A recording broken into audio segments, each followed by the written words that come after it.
PMO adalah kependekan dari pornografi, masturbasi dan orgasme. Yang mana kegiatan ini kalau dilakukan keseringan maka efeknya bisa kecanduan dan merusak kesehatan. Kegiatan PMO cenderung dilakukan oleh anak laki-laki dan anak perempuan, tapi lebih banyak didominasi laki-laki. Mungkin awalnya mereka nggak sengaja melihat video porno dari HP temannya, dari situlah mulai berlanjut mengkoleksi video-video porno. Dari situlah timbul keinginan untuk melakukan masturbasi.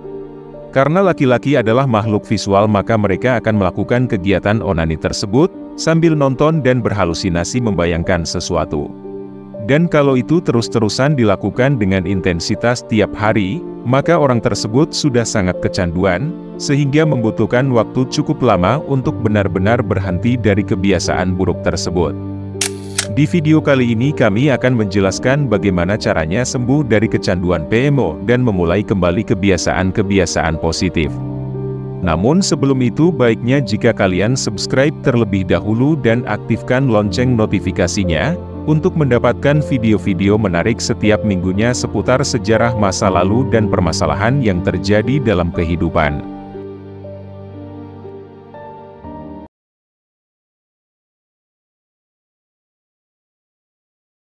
Orang-orang yang telah kecanduan pornografi cenderung hidupnya berantakan, di mana ia akan menghabiskan banyak waktu hanya untuk mencari-cari konten pornografi terbaru dan unik. Karena keseringan nonton video seperti itu, maka isi otaknya akan dipenuhi oleh hal-hal berbau porno, sulit menjaga pandangan, sensitif terhadap foto-foto seksi dan mudah orgasme. Seperti kasusnya rapper terkenal asal Amerika Serikat yang bernama The Sickener dengan debut lagunya pada tahun 2015. Karena sudah kecanduan PMO dan obat-obatan, The Sickener pernah menghebohkan publik dengan melakukan onani di dalam pesawat di atas tempat duduknya. Tidak hanya itu, dia juga sempat menunjukkan pedangnya ke pramugari dan penumpang sebanyak 3 kali. Akibat perbuatannya yang tidak senonoh, The Sickener diberikan hukuman penjara maksimal 90 hari dan denda $500. Itulah dampak buruk dari kecanduan pornografi, selain bikin tambah goblok, kamu juga akan mudah terangsang. Menurut hasil penelitian JAMA Psikiatri, pria yang tidak menonton film porno dengan pria yang rutin mengonsumsi pornografi, memiliki volume otak yang lebih kecil dan lebih sedikit koneksi di bagian otak, yang berkaitan dengan pemrosesan penghargaan dan motivasi. Seperti halnya narkoba, kecanduan pornografi juga mengakibatkan kerusakan otak yang cukup serius. Kerusakan otak yang diserang oleh pornografi adalah prefrontal cortex. Bagi manusia bagian otak ini merupakan salah satu bagian yang paling penting karena berfungsi untuk menata emosi, memusatkan konsentrasi, memahami dan membedakan benar dan salah, mengendalikan diri, berpikir kritis dan merencanakan masa depan, membentuk kepribadian serta berperilaku sosial.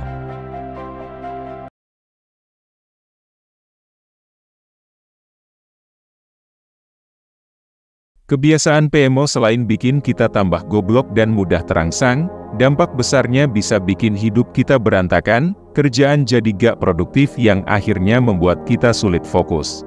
Kita sendiri tidak bisa menghentikan laju produksi film porno yang gila-gilaan. Bahkan ada sebuah survei yang menyatakan bahwa setiap tahunnya ada 72 juta pengunjung di website pornografi, dalam setiap detiknya ada 28.000 pengguna internet yang melihat konten tersebut. Karena kita tidak bisa menghentikannya, maka yang harus kita lakukan adalah mengendalikan diri dengan cara membatasi bermain media sosial. Kalian semua pasti tahu bahwa media sosial hari ini banyak sekali dipenuhi oleh konten-konten pornografik, yang mungkin saja dari situ menjadi pintu masuknya pornografi ke otak kita. Filsuf terkenal zaman Yunani kuno Aristoteles dengan segudang ilmu kebijaksanaannya, memiliki rahasia ampuh untuk membantu kita mengurangi konsumsi konten pornografi. Di antara banyak pernyataannya yang mendalam, ada satu kutipan yang menonjol karena relevansinya yang tak lekang oleh waktu yang berbunyi seperti ini. Kita adalah apa yang kita lakukan berulang kali. Jadi keunggulan bukanlah sebuah tindakan, melainkan sebuah kebiasaan. Dengan kata-kata ini, Aristoteles merangkum esensi perilaku manusia dan jalan untuk mencapai hidup yang lebih baik. Rahasia pertama adalah bangun pagi dan berolahraga.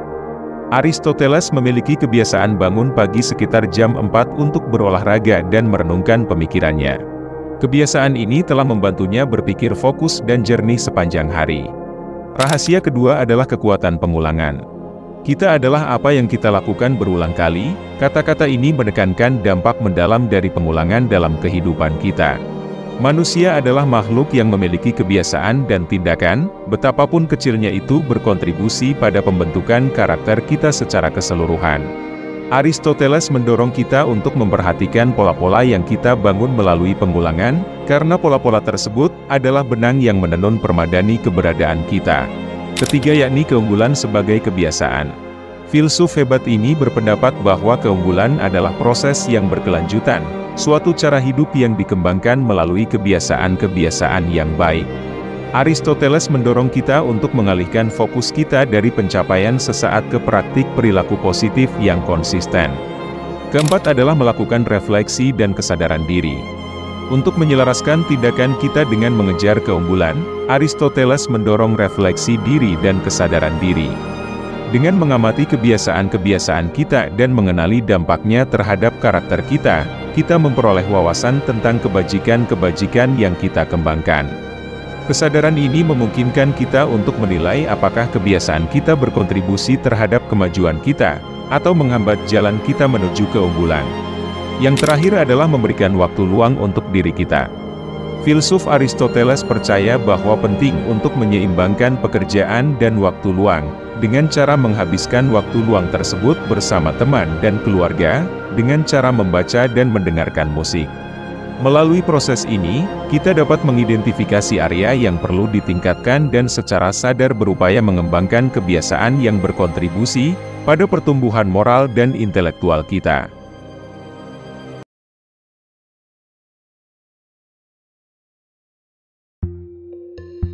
Kecanduan PMO, kebiasaan menonton tayangan-tayangan vulgar, hingga onani memang sangat sulit untuk dihentikan. Dalam beberapa literatur penelitian, seseorang membutuhkan waktu antaranya minimal 90 hari agar benar-benar dapat berhenti dari kecanduan porno. Setelah dia terbebas dari kecanduan PMO, maka ada banyak manfaat kesehatan yang kembali ke tubuhnya. Seperti dilansir dari Knowledge for Men, ketika seorang pria berhenti menyaksikan film porno dan masturbasi maka akan merubah hidupnya ke arah lebih baik. Dia akan kembali berpikir lebih jernih, suasana hatinya menjadi halus, kondisi mentalnya semakin membaik, kemampuan daya ingatnya meningkat dan rasa kepercayaan diri semakin bertambah. Tentu masih banyak lagi manfaat yang didapat oleh tubuh ketika kita berhasil berhenti dari PMO. Menjamurnya konten-konten porno di media sosial merupakan imbas dari kemajuan teknologi. Kemajuan teknologi memang membawa banyak manfaat positif untuk kehidupan kita, tapi di satu sisi dari kemajuan ini juga bisa menimbulkan malapetaka. Namun itu semua tergantung seberapa bijak kita memanfaatkan buah dari kemajuan teknologi.